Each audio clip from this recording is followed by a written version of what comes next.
And now I want to introduce Carolyn Kernan, Director of NATF, and she's going to talk about the year in review and looking forward. Carolyn? Well, thank you to you all for being here today at our Thrombosis Summit.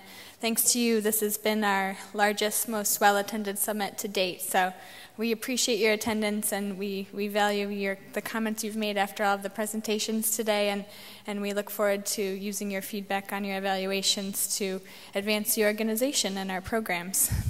So since Dr. Goldhaber has given me the floor, I will update you on some of our educational programs over the course of the past year. In March, we collaborated with Brigham and Women's Anticoagulation Management Service to put on their first patient seminar, which was surprisingly more well accepted than we thought it would be. They sent out invitations to the couple of thousand patients that they manage, expecting maybe only 50 or so responses, and we ended up with about 300 patients at that program. So it was very well attended, very well received.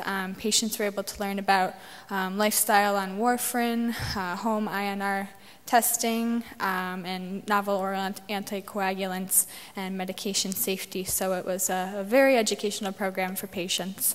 And then in April, we had our first program focusing on stroke prevention and atrial fibrillation, which is a topic that we at NATF feel that we cannot ignore.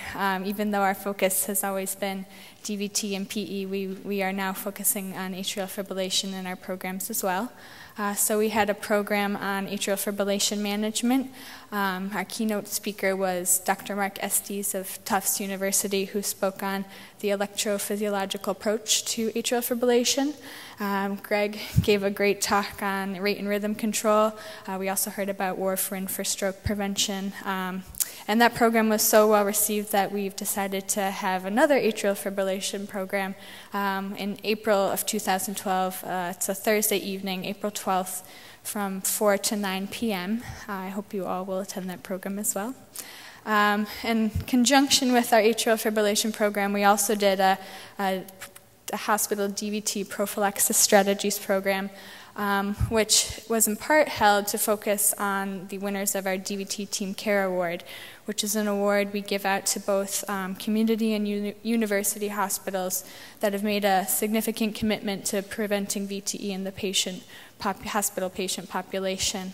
This year's winners, the community hospitals, were White River Indian Health Hospital in Arizona and Glen Cove Hospital in upstate New York.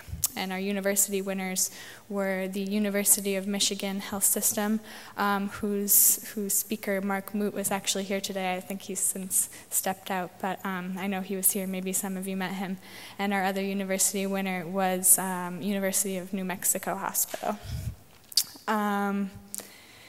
Since then, we've sort of been focusing on updating our website over the summer. We've added a new page on PE support groups to really get the word out about Dr. Goldhaber, Ruth, and Catherine's initiative. So I encourage you to become members and check out that page. It has an interactive forum for patients and healthcare professionals to find web-based support, as well as good resources for PE and DVT education. And I will finally mention that if you've enjoyed this program, I hope you will come to next year's Thrombosis Summit on Saturday, September 8th, 2012. Same place, same time, same place. And we hope to see you then. So thank you all for being here today.